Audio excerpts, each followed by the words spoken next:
Aleluia, aleluia, aleluia.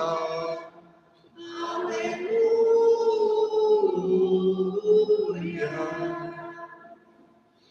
O Senhor esteja convosco.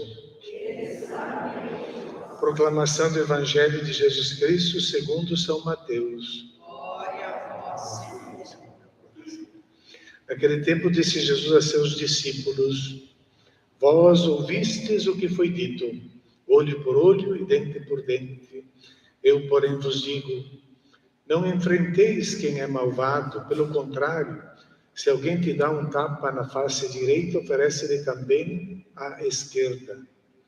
Se alguém quiser abrir um processo para tomar a tua túnica, dá-lhe também o manto. Se alguém te forçar a andar 1 quilômetro, caminha 2 com ele. Dá a quem te pedir, não vires as costas a quem te pede emprestado. Vós ouvistes o que foi dito: amarás o teu próximo e odiarás o teu inimigo.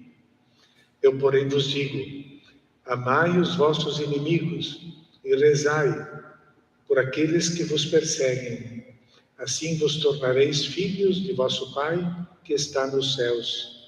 Porque Ele faz nascer o sol sobre maus e bons, e faz cair a chuva sobre justos e injustos. Porque se amais somente os que vos amam, que recompensa tereis? Os cobradores de impostos não fazem a mesma coisa? E se saudais somente os vossos irmãos, que fazeis extraordinário? Os pagãos não fazem a mesma coisa? Portanto, sede perfeitos como vosso Pai Celeste é perfeito. Palavra da salvação. Glória a vós, Senhor. Bendize, ó minha alma, ao Senhor, pois Ele é bondoso e compassivo. Bendize, ó minha alma, ao Senhor, pois Ele é bondoso e compassivo. Estimados irmãos e irmãs, estamos na culminância da palavra de Deus revelada no Novo Testamento, Evangelho de Mateus, no famoso Sermão da Montanha. E já 3 domingos, primeiro as bem-aventuranças. No domingo passado tinha quatro confrontos que Jesus faz, ou complementações ou radicalizações que Jesus faz daquela lei que vem de Deus e que aqui é usado na voz passiva, o que foi dito. Ouvistes o que foi dito por quem? Por Deus. Então, uma maneira que se encontra na Bíblia de não nominar o nome de Deus usando essa forma passiva, cujo sujeito é Deus. E então, essa lei que não é aquilo que muitos chamam, muitos exegetas chamam as antíteses, não são antíteses, são modos de levar à plenitude. Antítese é colocar uma coisa contra a outra. Aqui Jesus não coloca uma coisa contra a outra, mas leva para uma radicalidade. Jesus vai para a raiz, vai para o fundo do coração humano e vai ali buscar um sentido mais pleno para aquela lei. Fosse uma antítese, a gente encontraria a frase assim, ouviste o que foi dito? Não matarás. Eu, porém, vos digo, matem. Matai. Aí é uma antítese. Aqui não tem antítese. Tem uma radicalidade que leva a uma profundidade ainda maior. Porque aquela aliança antiga, se ficar só naquela letra ali, ela não leva a uma plenitude da vida que Deus quer para os seus filhos. E nós devemos crescer, então, na humanidade, com a graça de Deus, para sermos pessoas boas, capazes, fundamentalmente, de perdoar e de amar. 4 dessas leis foram comentadas no Evangelho do domingo passado, as outras 2 deste domingo agora, que vem aqui, então, sobre o amor aos inimigos, o amor ao próximo, e que é uma delas, né, o amor ao próximo. E a outra ali é a questão da vingança, a primeira questão da vingança, né? Olho por olho, dente por dente. Aliás, nós facilmente pensamos que esta lei chamada de talião, ela é de uma radicalidade, de uma violência, e a vemos com certo desprezo. Na verdade, essa lei, ela vinha exatamente para poder conter exageros de violência, era para limitar a vingança, para ver uma certa justiça e proporcionalidade nas relações, porque senão aconteceria aquilo que a gente lê já no 4º capítulo do livro do Gênesis, quando Lameque, ele fala, se Caim for vingado 7 vezes, Lameque 77 vezes deverá ser vingado, porque ele diz, por uma ferida matei um homem, e por uma cicatriz matei uma criança. Imagina que proporção tem isso, que proporção tem isso. Então, a lei de Italião, uma cicatriz, outra cicatriz, um olho, não um olho mata toda a família, a pessoa, a família, etc, etc, etc. Era uma lei muito boa, inicialmente, para conter a violência, para não desencambar numa guerra entre as pessoas que não termina nunca, porque o mal gera o mal, e vai para frente assim. E Jesus veio para botar um limite, para acabar com isso, e o limite do mal é o perdão. E por isso ele começa com essas expressões. Às vezes a gente parece que Jesus está idealizando alguma coisa impossível, mas na verdade ele está com os pés bem no chão.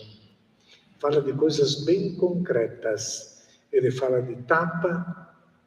Se alguém te dá um tapa na face, oferece a outra, quer dizer, que é a ofensa maior que uma pessoa pode receber, é o tapa com o dorso da mão. Tapa-se dá assim, e depois vem com o dorso na mão e dá outro assim. Isso é o máximo da ofensa, da calúnia. Se alguém te dá um tapa, oferece a outra face para o reverso da mão bater em ti. E aí mas não é Jesus não está pregando aqui a túnica também. Se alguém quer tirar a túnica, dá o manto. O manto era protegido pela lei, que ninguém poderia levá-lo sem devolvê-lo no mesmo dia, porque é com aquilo que o pobre vai se cobrir aquela noite. Então está protegido. Se quer levar tudo, dá também o manto, que ele não pode levar pela lei, dá também o manto. É uma maneira de desarmar aqueles que têm ódio, que têm o mal no coração. Então Jesus não está propondo uma submissão vergonhosa, indigna, mas ele está nos pedindo uma coragem muito grande para romper com essa maldade que existe no mundo. E então, se ele nos pede isso, é porque nós podemos realizar. Se Jesus pede isso, é porque nós podemos realizar. E todas essas coisas, Jesus a viveu na própria carne, sem uma submissão vergonhosa e indigna. Porque quando Jesus levou uma bofetada naquela noite da prisão daquele soldado, ele não ofereceu o rosto, mas perguntou para ele: se eu falei bem, se eu falei mal, o que eu falei mal? Se falei bem, por que me bates? Devolveu, faz a pessoa pensar, faz ela cair em si, no seu gesto de violência. Jesus, então, ele pôs em prática essas coisas que ele está ensinando agora no Sermão da Montanha, e também quando ele pegou um chicote para expulsar aqueles que transformaram a religião no comércio, Templo de Jerusalém.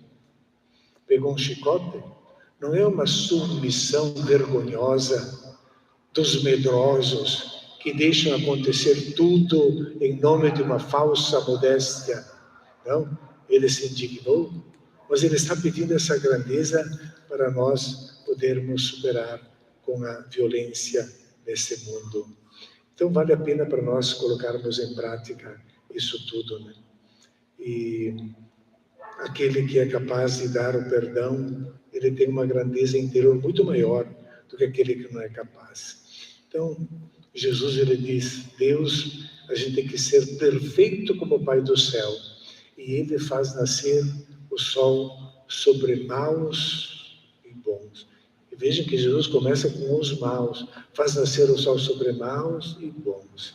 Então nós, para crescermos humanamente, não podemos fazer o bem só àqueles que merecem, ou só aqueles que são da nossa família, aquela falsidade da meritocracia. Não é por ali que vai. Deus faz nascer o sol sobre maus e sobre bons. Faz descer a chuva sobre justos e injustos. E nós, que devemos ser a semelhança de Deus, porque Deus é amor, também podemos dar passos nesse sentido. E se Deus deu a vida para essas pessoas que não teriam mérito nenhum, nós também podemos, e se Deus dá água para eles, nós também podemos dar um pouquinho do nosso, para que eles, sem olhar, se merecem ou não merecem. Vamos pedir que então essa bondade possa crescer no nosso coração, que fomos feitos à imagem e semelhança de Deus, que é santo e que é perfeito. Creio em Deus Pai Todo-Poderoso, Criador do céu e da terra, em Jesus Cristo, seu único Filho, nosso Senhor, que foi concebido pelo poder do Espírito Santo, nasceu da Virgem Maria,